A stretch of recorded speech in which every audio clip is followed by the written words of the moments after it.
Today's focus is on building the dream team for your property refurbishment project.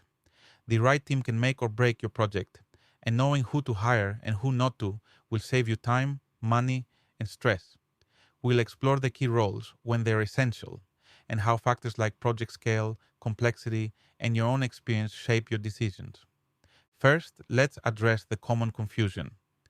The list of potential professionals you could hire for a refurb project is long and daunting. Architect, architectural technologist, structural engineer, building surveyor, quantity surveyor, project manager, interior designer. But here's the truth, you don't need all of them. Instead, your team should be tailored to 3 critical factors. 1. The scale of your project.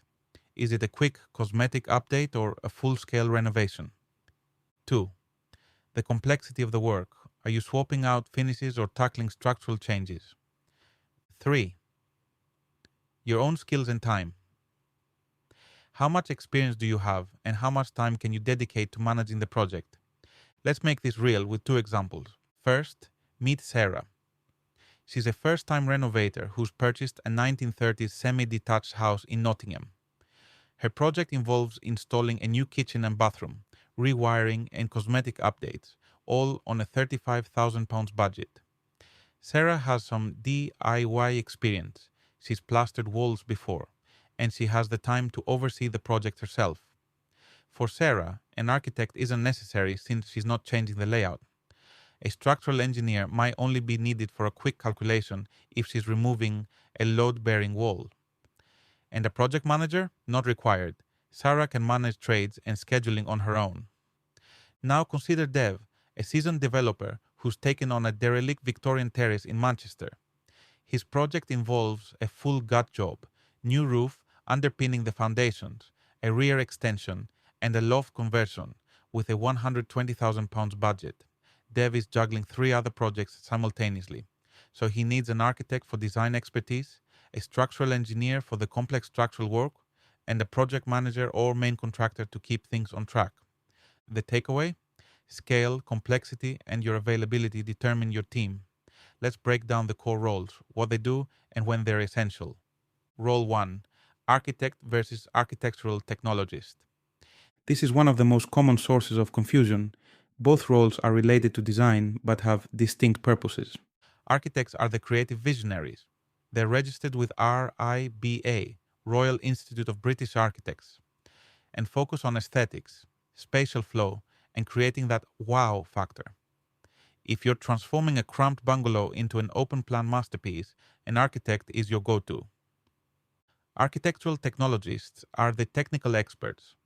They're registered with CIAT, Chartered Institute of Architectural Technologists, and specialize in practical details like building regulations, construction drawings, and ensuring everything is functional and compliant.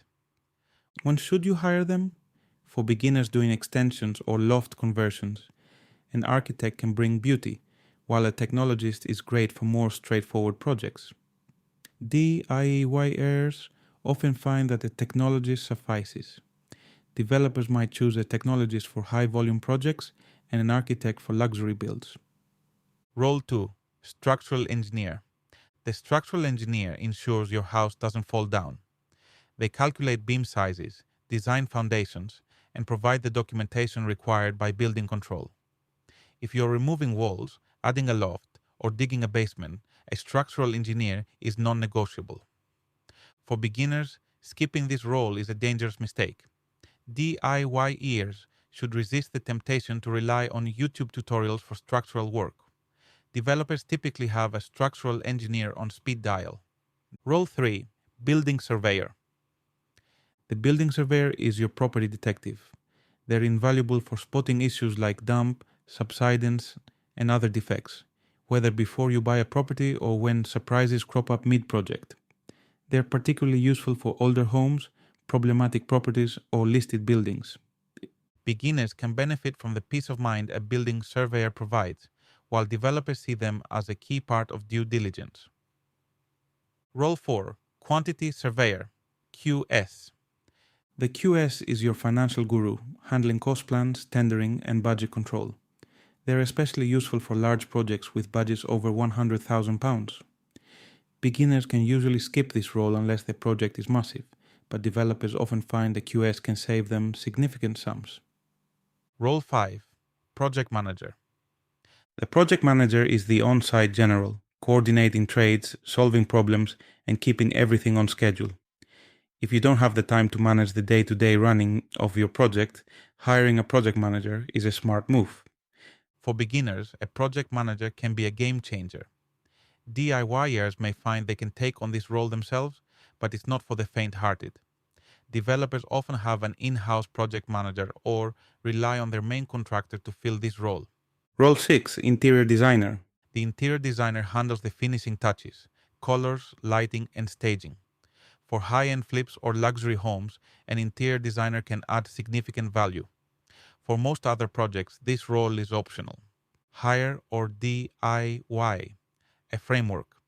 Deciding whether to hire or DIY comes down to a few key questions. 1. Skills. Be honest about what you can and can't do. 2. Time. Managing trades and making 15 calls a day is no small task. 3. Legal requirements. Gas, electrics, and structural work should always be handled by professionals. 4. Risk. The higher the stakes, the more you should consider hiring experts. 5. Hourly worth. Don't undervalue your own time and expertise. A cautionary tale. Tom, a finance professional, tried to manage his own extension while juggling a full-time job and family responsibilities. 3 weeks in, chaos ensued. He hired a project manager for an additional £4,000, which saved his project and his marriage. Quick team recommendations by experience level. Beginners, architect or technologist, structural engineer, and possibly a main contractor. DIYers, structural engineer and tradespeople. Developers, full squad, architect, technologist, engineer, QS, project manager, and more. This episode laid the groundwork for understanding the roles you need for a successful refurb project. Next time, we'll dive into credentials and how to ensure the professionals you hire are qualified.